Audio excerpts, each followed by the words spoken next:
En el siguiente video voy a mostrarles una implementación del modelo de Phong sobre una escena de prueba. Lo que tenemos acá es una escena básica que tiene un cubo con 4 paredes y adentro de ese cubo existen 3 objetos, el cono, este cubo y la tetera, y en este momento tenemos solamente la iluminación ambiente aplicada, por eso es que no se percibe ningún tipo de profundidad en los objetos y solamente vemos la silueta de los mismos. Ahora voy a prender, por ejemplo, una luz puntual que está ubicada en el techo. Ahora voy a encender una representación de dónde están ubicadas las luces. Esta que está acá es la luz puntual y podemos ver el efecto que provoca sobre cada una de las superficies.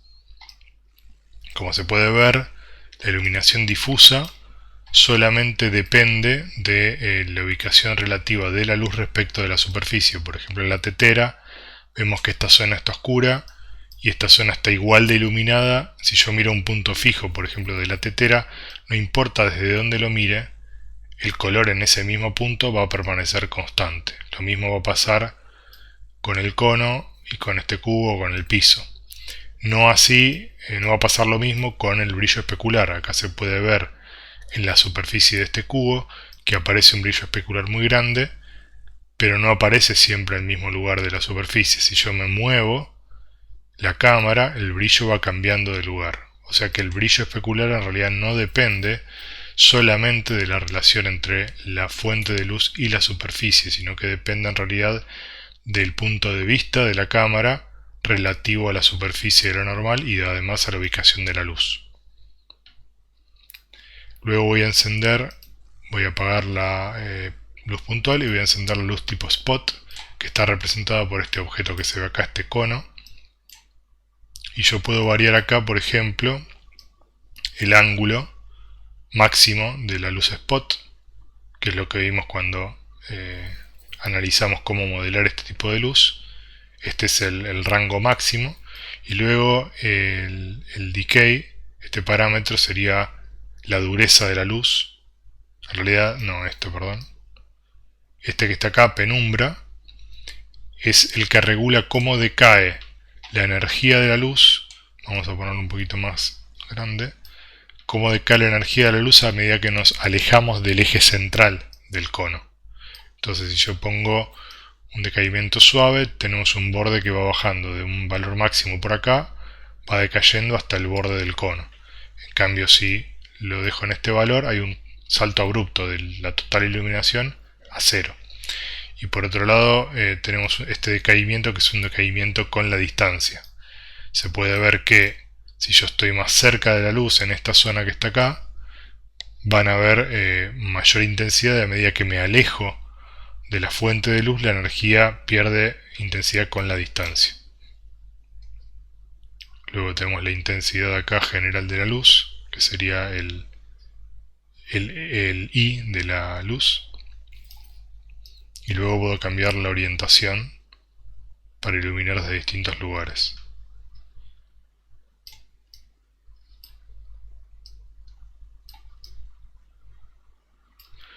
Luego tenemos la luz direccional, que como se ve acá, bueno, no lo puedo modificar, en realidad no puedo cambiar la dirección, pero se ve bastante plana la iluminación, porque a diferencia de la puntual y la spot, como está ubicada en un punto demasiado lejano, todas las rayos incidentes en cualquier superficie plana tienen la misma dirección.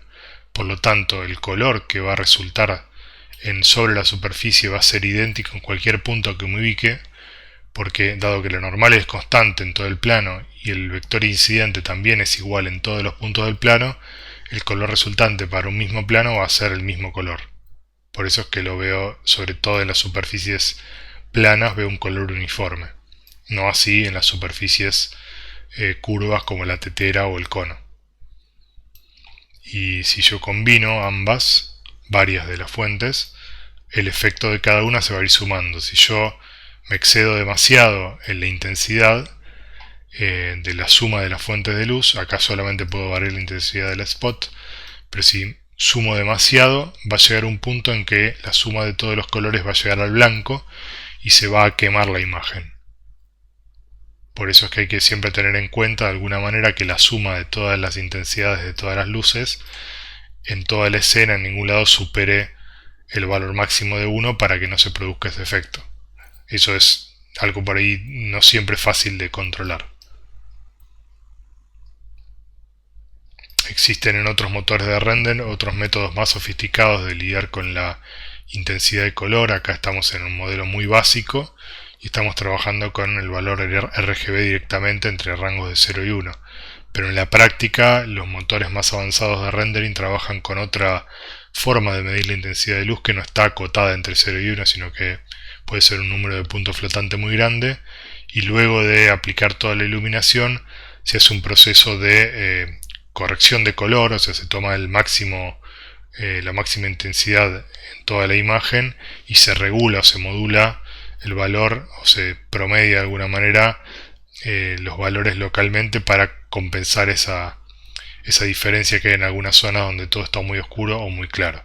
Pero ese es un problema totalmente ajeno a lo que vamos a explicar acá en la materia. Acá básicamente vamos a trabajar con lo más elemental, que es que cada una de las fuentes de luz aporta energía y suman al RGB final de cada píxel. En esta otra demo se puede ver una implementación de lo que se conocen como Shadow Maps. Es algo que no vamos a ver en la materia, pero se preguntarán seguramente por qué las luces no generan sombra. Bueno, el cálculo de las sombras es algo bastante complejo porque requiere que de alguna manera se cree una textura especial con una pasada previa al render para saber dónde colisionan cada uno de los rayos que son emitidos desde la fuente de luz con objetos de la escena. Eso se guarda en un mapa, en una textura donde se codifica en escalas de grises la distancia desde la fuente de luz de cada rayo hasta que colisiona con un objeto. Entonces, de alguna manera, esta silueta que se ve acá de la sombra que genera esta torre sobre la escena o estos objetos sobre el piso termina siendo codificada en un mapa de profundidades en una textura, y luego cuando se aplica el modelo de Phong sobre cada una de las superficies, en este caso el plano y incluso la tetera o este objeto, se utiliza esa información de la textura para saber en cada punto, consultar en la textura qué rayo corresponde a ese punto en particular del espacio y saber cuánta distancia viajó ese rayo desde la fuente hasta colisionar con un objeto. Entonces, si por ejemplo en este punto que estamos acá, el mapa nos va a decir que el rayo de luz que proviene de la fuente de luz que está por acá a la izquierda ya colisionó previamente con la torre y por lo tanto no va a llegar a este lugar. Con esa información es que se pueden construir estos mapas. Obviamente que esto tiene sus limitaciones. Por ejemplo, una de las limitaciones que tiene es que la resolución del mapa se evidencia en el dibujo que se forma en las sombras. Acá se ve un efecto pixelado porque obviamente estos mapas no pueden ser demasiado grandes, o por lo menos están limitados por el tamaño de texturas que podemos utilizar. Típicamente en WebGL el máximo soportado de una textura de ancho y alto es de 4096 píxeles, y por supuesto tampoco se puede construir una textura infinitamente grande para construir una escena como esta. Entonces siempre va a estar limitada a un rectángulo. Además, la construcción del Shadow Map implica que hay que hacer un proceso de generación del Shadow Map previo al render, eventualmente en cada cuadro si es que la escena cambia de un cuadro a otro, y eso agrega costo. Por cada fuente de luz que uno tenga sombras, va a tener que hacer una pasada especial para generar el Shadow Map. Y otro problema que tenemos es que dado que las texturas no pueden almacenar valores con mucha precisión, típicamente se trabaja en 8 bits, entonces obviamente las distancias que se van a guardar, que codifican cuánto viaja cada rayo, no pueden tener demasiada precisión, y eso evidencia a veces, o se evidencia en algunos problemas como acá. Bueno, acá justo no se percibe ese caso, pero a veces aparecen sombras sobre las superficies que la generan. Por ejemplo, este caño va a generar una sombra sobre el fondo, y a veces puede ser que la misma sombra, por un problema de precisión, se genere sobre el mismo objeto que la provoca. y también se produce este otro efecto que es este desfasaje, donde la sombra aparece separada del objeto, porque acá esta parte que faltaría un tramo de sombra se debe a que hay un factor que uno puede controlar para evitar ese problema de autosombreado, se llama, de autosombra. Y entonces hace que la sombra se produzca luego de que la distancia al objeto que estamos evaluando es mayor que un umbral. Por lo tanto, para evitar ese problema de autosombra, se genera este otro problema de que la sombra parece desplazada del objeto que la provoca. Son todas limitaciones que surgen de esta técnica. En esta demo tenemos un ejemplo de la aplicación de mapas de color difuso, donde básicamente modulamos el KD del modelo de Phong en función de una textura de madera.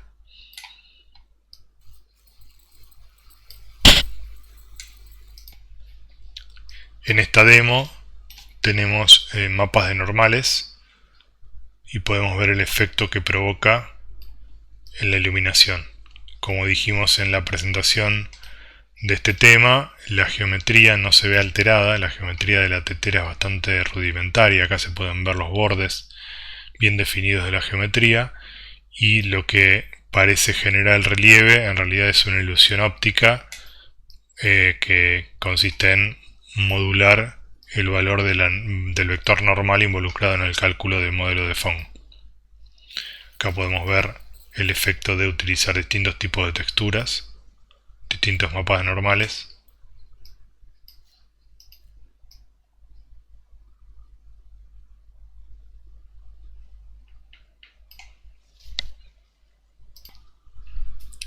En esta demo podemos ver la utilización de mapas de reflexión. En este caso lo que tenemos es un cube map que está descompuesto en estas imágenes que vemos acá, estas 6 imágenes, y lo que podemos ver es que en la tetera se puede ver realmente el reflejo de la escena que está, digamos, representada por estas imágenes. Acá estamos viendo de este lado esta imagen, y a medida que giramos vemos este otro lado, y si vemos hacia arriba, o vemos desde arriba mejor dicho, vemos el reflejo del cielo, y si vemos desde abajo vemos el reflejo de esta imagen del piso.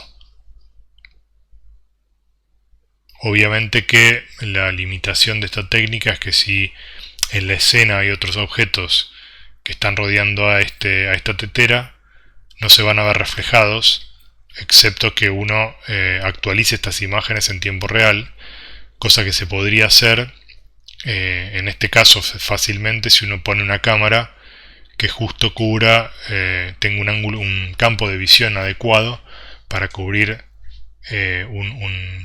una vista hacia la derecha, izquierda, adelante, atrás, arriba y abajo. Pero obviamente el problema de eso es que requiere por lo menos hacer 6 renders previos a cada render final de la vista.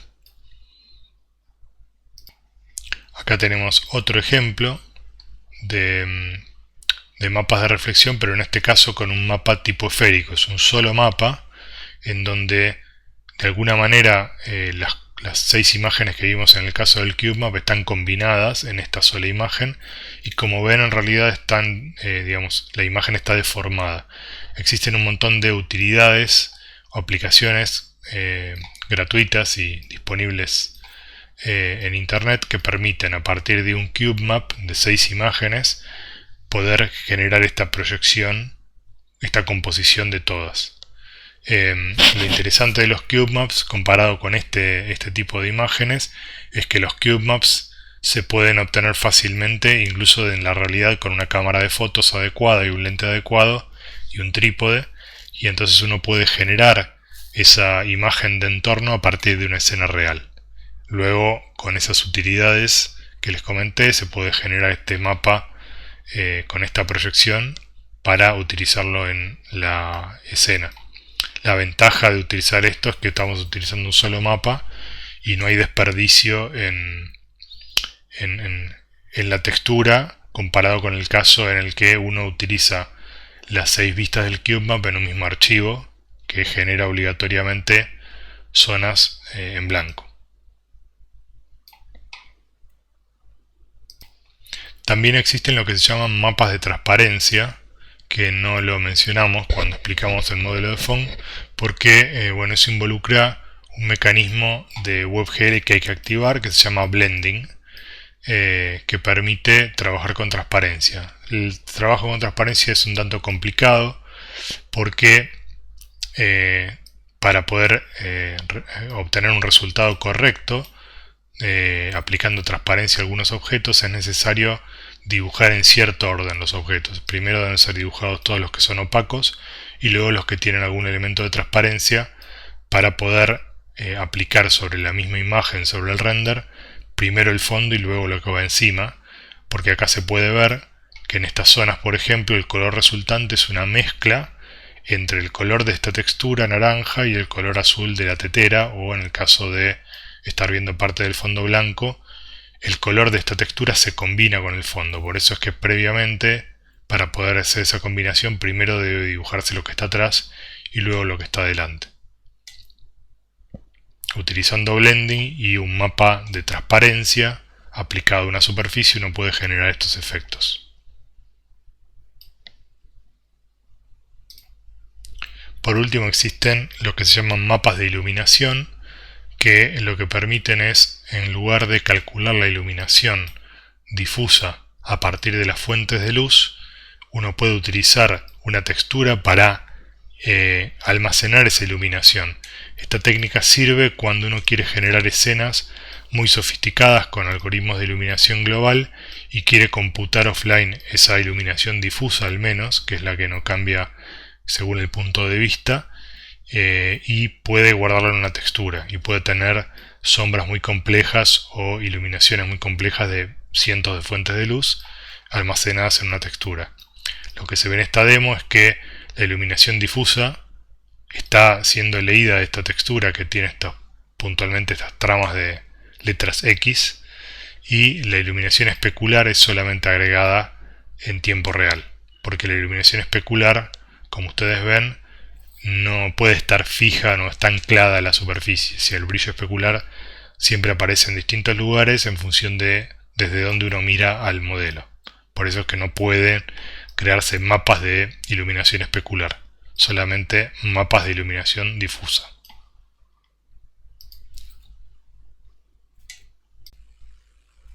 En esta otra demo podemos ver una combinación de varios mapas, por ejemplo, un mapa de normales, un mapa de color difuso y un mapa de reflexión, que combinado generan este aspecto laqueado y con relieve.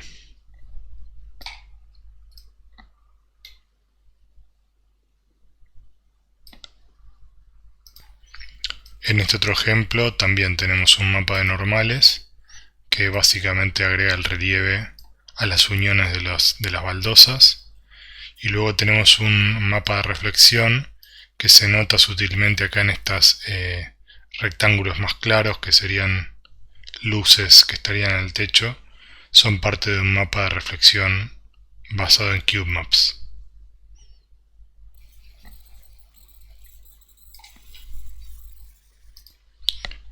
Este otro ejemplo implementa otro modelo de iluminación que no es el modelo de Phong, pero es parecido en complejidad, que se llama Physical Based Rendering o PBR, y tiene algunas diferencias, tiene algunas mejoras, como este efecto que se ve en los bordes, esa iluminación más clara que se ve en los lados de la forma, y bueno, además tiene algunas componentes adicionales.